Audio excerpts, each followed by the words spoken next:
전용 면적 72제곱미터 21평, 방 3개, 욕실 2개, 거실, 주방. 이런 집이 1억입니다. 그리고 수리가 깔끔하게 된 이 집은 1억 2천만 원입니다. 여러분들은 어떤 집을 선택하실 건가요? 우리가 부동산에 집을 보러 가면 허름한 집을 여러 개 보여주다가 마지막으로 깨끗한 집을 짠 하고 보여줍니다. 그러면 깨끗한 집이 마음에 딱 하고 들어오죠. 대부분의 사람들은 깨끗한 이런 집을 1억 2천만 원을 주고 삽니다. 이게 일반적이에요. 근데 부동산을 공부하는 우리는 그렇게 하면 안 됩니다. 왜 그렇습니까? 1억짜리 집을 사서 1,000만 원만 들이면 1,000만 원을 벌 수 있으니까요. 오늘 영상은 제가 실제로 인테리어한 물건을 보면서 디테일한 세부 견적을 공개해 드리면서 수리의 필요성을 알아보고 1,000만 원으로 건물주 되는 부동산 경매 이 책도 리뷰해 보겠습니다. 오늘 영상 끝까지 보시면 1,000만 원으로 건물주 되는 부동산 경매 이 책을 10분께 보내드리도록 할게요. 영상 보시기 전에 좋아요 한번 부탁드려요. 그럼 시작하겠습니다. 우선 사진을 볼게요. 임차인이 이사를 하고 보면 얼룩얼룩 삶의 흔적들이 남습니다. 싱크대도 오래됐고요. 수건거리는 부러진 걸 테이프로 감아놨습니다. 현관 센서 등 이건 제가 단 건데요. 신발장 문에 걸립니다. 욕실 문은 물에 젖어서 다 썩었습니다. 시트지도 다 떼어져서 페인트도 칠할 수 없는 상태예요. 페인트, 도배, 마룻바닥 철거 후 장판 시공, 안방 욕실 올수리, 욕실문 교체, 전등 교체, 문손잡이 교체, 거실 욕실 올수리, 욕실문 교체, 기역자 싱크대 철거 후 일자형 싱크대로 교체, 스위치, 콘센트 전체 교체, 현관 센서 등 교체. 디테일한 견적서를 보여드리면 총 1,046만원의 수리를 했습니다. 세금 계산서를 발행해서 부가세 10%가 더 들어갔어요. 저는 인테리어 업자처럼 직영으로 제가 인테리어를 전부할 수 있지만 바쁠 때는 인테리어 전문 업체에 비용을 주고 턴키로 맡깁니다. 부동산의 사진을 보낼 때 좀 어둡다고 생각하면 이렇게 밝게 보정을 하는 것도 방법이에요. 집이 환해지면서 집은 이렇게 바뀌면 가치가 올라갑니다. 임차인도 새 집처럼 깨끗한 집이면 살고 싶은 마음이 생기면서 계약이 되는 것이고 매수인도 사고 싶은 생각이 드는 거예요. 근데 우리는 부동산 투자자니까 깔끔하게 수리된 집은 마진이 붙어있다는 사실을 인지해야 합니다. 전용 면적 72제곱미터 21평, 대지집은 29제곱미터 8.9평, 연식 2008년식, 방 3개, 욕실 2개, 거실, 주방, 통 베란다가 있습니다. 이런 집이 1억입니다. 이 집은 1억 2천만 원이에요. 여러분들은 어떤 집을 선택하실 건가요? 올수리 되어 있는 새 집이 아무래도 마음에 쏙 들어오죠. 지금은 같은 집을 비교해서 보여드렸지만 부동산 사장님들처럼 허름한 집을 여러 개 보여주다가 마지막으로 깨끗한 집을 짠 하고 보여주면 깨끗한 집이 마음에 딱 하고 들어옵니다. 집을 많이 보러 다니면서 자연스럽게 중개사장님들의 집 보여주는 패턴까지도 알게 되는 것 같아요. 대부분의 사람들은 깨끗한 이 집을 1억 2천만 원을 주고 삽니다. 이게 일반적이에요. 근데 우리는 그렇게 하면 안 돼요. 왜냐하면 1억짜리 집을 사서 1,000만 원만 들이면 1,000만 원을 싸게 살 수 있는 겁니다. 수리된 집을 사면 1,000만 원 더 비싸게 사는 거예요. 1,000만 원이라고 했지만 그 금액은 집집마다 다른 거죠. 10억짜리 아파트를 5천만 원을 들여 인테리어를 이쁘게 해놓으면 12억짜리로 변신을 하는 거죠. 이게 인테리어의 기술입니다. 화장이라고 하죠. 네. 수리를 해보지 않은 사람들의 대부분은 수리하는 게 복잡하고 손이 많이 간다고 생각합니다. 먼지 뒤집어 쓰고 업체랑 트러블도 있고 여러 번 왔다 갔다 해야 하고 시끄럽다는 민원도 들어오고 힘이 드는 게 사실이에요. 그래서 그런 힘든 부분을 해주는 인테리어 업체가 있는 거고요. 근데 셀프로 인테리어를 직접 진행한다면 일주일 고생하고 500 준다면 어떨까요? 조금 솔깃하죠? 1,000만 원 준다면요. 무조건 하는 거예요. 내가 하면 힘들다고 투덜투덜 되지만 인테리어 업자가 힘들다고 징징댑니까? 아니죠. 힘든 만큼 돈을 받기 때문에 행복한 고생이 되는 겁니다. 공사 원자재값 플러스 인건비가 1,000만 원이라고 했을 때 매일 출근하는 자신의 인건비 플러스 마진이 들어가는 거죠. 업체마다 견적이 다 다른 이유입니다. 나는 100만 원만 받으면 만족해. 이런 업체가 가장 싼 거고 나는 300은 받아야 돼. 500은 받아야 돼. 이렇게 업체의 견적은 올라가는 거예요. 어떤 업체는 1,000만 원짜리 공사가 2,000만 원 견적이 나오는 게 다 생각하는 마진이 달라서입니다. 도둑놈이라고 할 수도 없어요. 저렴한 데는 이유가 있지만 비싼 데는 특별히 이유가 없는 업체도 많습니다. 직접 해보시면 업체들이 얼마나 가져가는지 그 정도는 드려야 하는 이유도 이해하게 되실 거예요. 어쨌든 인테리어 공사가 끝나면 그 집의 가치는 올라갑니다. 임차인도 빨리 맞춰지고 매도 계약도 빠르게 되죠. 부동산을 매도하다 보면 투자자보다 실거주분들에게 파는 게 많이 남습니다. 왜 그렇습니까? 투자자들은 수리 안 되어 있는 기본 집을 싸게 사는 거 좋아하고 실거주분들은 조금 더 주더라도 수리가 되어 있는 이쁜 집을 선호합니다. 그러니까 투자자는 같은 투자자보다는 실거주분들을 선호하게 되는 거예요. 집 수리가 끝나면 비용이 들어갔기 때문에 매매가도 올라가지만 임대료 역시 당연히 올라갑니다. 부동산 공부를 하는 사람이라면 최소한 집의 가치를 올릴 수 있는 인테리어는 필수예요.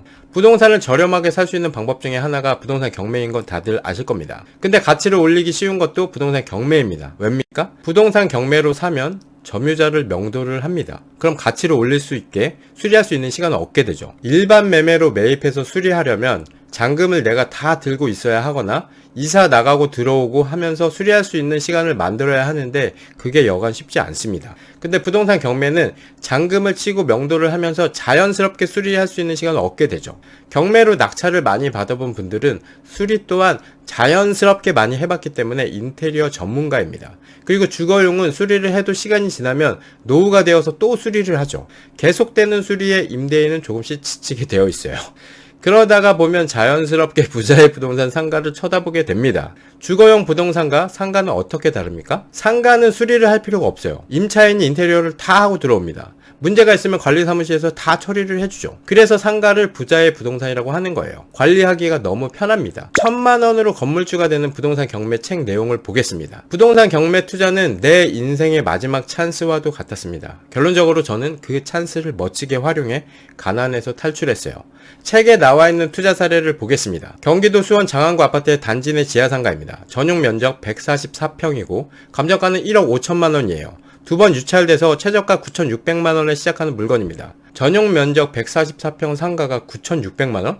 이거 한번 제대로 분석해봐야겠다는 촉이 옵니다. 일반적으로 150평 규모의 상가라면 대지 지분이 10평 남짓한데 이 140평 상가는 대지 지분이 105평이에요. 그럼 땅값만 평당 100만원이라는 거죠. 1억 400만원의 낙찰을 받았습니다. 입찰 보증금 960만원, 대출 8천만원, 금리 5%에 받았고 취등록세가 900만원입니다. 뭐지? 1억 400만원의 취득세면 상가는 4.6%니까 500만원 정도인데 900만원은 이상한 거죠. 대지 지분이 100평이나 되니까 땅에 대한 공시지가가 5억 원, 건물에 대한 공시지가가 2억 5천만원으로 총합 7억 5천만원에 대한 세금이 400만원이 더 나왔습니다. 미납 관리비는 60만원이 있었고 총 실투금은 3,300만원이 들어갔어요. 잔금을 납부한 뒤 임대를 내놓았습니다. 생각보다 금방 임차인을 구할 수 있었는데요. 유아 스포츠 교실을 운영하는 분이었습니다. 지하 상가에서는 어린이 축구 교실 같은 게 하면 딱이죠. 어린이 풀장도 괜찮고 스크린 골프도 괜찮고 지하층에서만 할 수 있는 업종이 있습니다.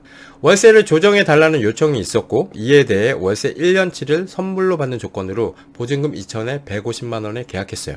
보증금 2천만원, 1년치 월세 1,800만원을 받으니까 투자비용 3,300만원을 회수하고 플러스 피로 500만원이 남았습니다. 5년간 월세를 주다가 세입자에게 시세보다 조금 저렴한 가격에 매각했어요. 결과적으로 임대 수익과는 별개로 약 1억 원에 달하는 매각 차익까지 얻게 되었습니다. 이 책에는 이제 경매를 시작하는 분에게 도움이 되는 용어들의 설명이 잘 되어 있습니다. 채권자, 채무자 헷갈리시죠? 채권자는 돈을 받을 권리가 있는 사람, 채무자는 돈을 받을 의무가 있는 사람으로 정리하시면 됩니다. 책 내용을 조금 읽어드리면 당장 여윳돈이 없으니 언젠가 자금을 마련해 도전하겠다고 생각하면 그 언젠가는 결코 찾아오지 않아요. 그러니 지금 당장 도전하십시오. 많은 초보 투자자가 물건을 검색할 때 저렴한 가격의 물건을 주로 보려 합니다. 물론 초보가 아니더라도 대부분의 사람들이 싼 물건에 더 집중하기 마련이에요. 급매 물건이 있다면 당장이라도 매수하겠다는 마음가짐을 가져야 합니다. 만약 급매 물건이 염두에 두고 있던 입찰가보다 싸다면 무조건 잡아야 해요. 자신감과 담력 또한 있어야 합니다. 제가 깡이 있어야 한다는 그런 내용이죠. 네. 초보 경매 투자자는 살까 말까 고민하다 좋은 기회를 놓쳐버린 경우가 정말 많아요. 다른 투자 사례를 보겠습니다. 경기도 광명시 하얀동 지하상가 전용 면적 185평, 대지권 75평, 최저가 5억 5,370만원에 시작하는 물건입니다. 보증금 1억에 월세 500만원의 임차인이 들어있습니다. 등기부 현황을 보시면 2018년도에 10억 8천만원의 거래가 된 걸 볼 수 있어요. 8억 5,500만원 75%의 낙찰을 받았습니다. 초기 계획대로 스크린 골프장을 하겠다는 임차인이 있었으나 매수하고 싶다는 사람이 있어서 바로 매도했습니다. 세전 2억 수익을 얻었어요. 경기도 부천시 심곡동 지하 1층 지하철역 1분 거리 초역세권입니다. 전용 면적 211평, 대지권 37평, 최저가 6억 2,426만원에 시작하는 물건을 단독 낙찰로 13억에 받았습니다. 13억? 뭐지? 좀 비싸게 받은 느낌이 있죠? 이 물건은 NPL이라는 방법을 활용한 물건인데, NPL은 한마디로 부실 채권입니다. 부동산을 담보로 대출을 받을 때 은행은 해당 부동산에 근저당 설정을 하죠. 이렇게 근저당 채권이 만들어집니다. 그런데 돈을 빌린 채무자가 이자를 3개월 이상 납부하지 않으면 근저당 채권은 부실 채권, 즉 NPL이 되는 거예요. 은행은 영업에 차질이 없도록 부실 채권을 처리하려고 하죠. 처리하는 방법은 이런 NPL을 일정 조건이 되는 대부 업체에 매각합니다. 그럼에도 부실 채권이 매각되지 않을 경우에는 이 물건처럼 경매를 통해 매각 처리되는 거예요. 저는 이 NPL에 주목했습니다. 저축은행이 갖고 있던 채권 약 13억 7천만 원을 할인받아서 약 8억 원에 매입할 수 있었어요. 이후 이 물건에 관심을 가지고 경매 입찰 의사를 보인 사람 A를 만나 계약을 맺었습니다. 만약 A가 13억 원에 낙찰 받으면 제가 배당받게 될 금액인 약 13억 5천만 원에서 일정 금액을 지원해준다는 계약이었어요. A는 낙찰을 받았고 사전에 계약한 대로 저는 일정 금액을 낙찰자 A에게 지급했습니다. 쉽게 말해 저는 NPL을 활용해 내가 아닌 다른 경매 투자자 A가 낙찰을 받게 했고, 결과적으로 상대방에게 약속한 금액을 주고도 2억 원 정도의 이익을 얻었습니다. 이 물건은 반려견 수영장으로 탈바꿈했어요. 해당 투자가 끝나고 나서 저는 꽤 성공적이었다고 자평했습니다. 그러나 낙찰 물건이 낙찰자 A의 손에서 어떻게 바뀌어가는지를 보면서 마치 황금알을 낳을 거위를 놓쳐버린 듯한 기분이 들었어요.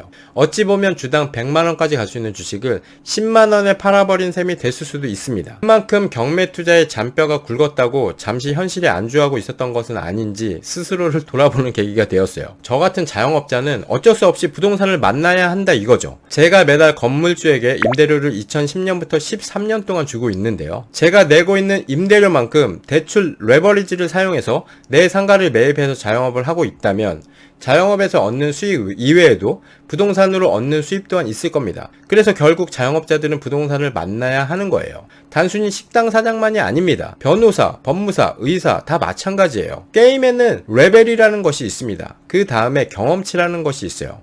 우리 인생도 경험치가 있고 레벨이 있습니다. 그러나 우리 눈에 그 경험치가 보이지 않죠. 게임은 경험치가 나와요. 그래서 밤은 셉니다. 만약 여러분의 인생도 여러분 머리 위에 레벨을 붙이고 다니잖아요? 그럼 아마 여러분은 쉬지 않을 겁니다. 그 레벨을 올리려고 매일매일 시간만 나면 열심히 게임을 하죠. 밥 먹을 때도, 화장실에서도 계속 게임을 합니다. 핸드폰만 주구장창 보고 있는 삶은 사는 거예요. 우리 삶에는 두 종류의 인간이 있어요. 경험치바가 안 보이지만 보이게 사는 사람과 보이지 않게 사는 사람, 두 종류로 나눠져 있습니다. 안 보이지만 보이는 사람은 경험치바가 찰 때까지 계속 움직입니다. 근데 그게 안 보이기 때문에 우리는 하다가 포기하고 주변 사람 말 듣고 포기하고 점점 경험치가 줄고 있어요. 남들은 볼 수 없지만 우리만 볼 수 있는 그 경험치 바를 올리려고 노력해야 합니다. 그거를 올리면 변화가 시작되는 거예요. 레벨을 올리는 것에 대한 기대감 때문에 우리는 어떻게 됩니까? 아침에 눈 뜨자마자 핸드폰으로 게임을 시작합니다. 우리의 인생에서는 그 경험치 바가 보이지 않기 때문에 우리는 맨날 신세한탄을 하고 잘 되는 사람 비난하고 만렙인 이름만 대면 다 아는 부자들을 부러워만 하는 거죠. 그리고 그 보이지 않는 경험치 바를 보는 사람은 다른 사람들과 다르게 오늘을 기대할 수 있는 겁니다.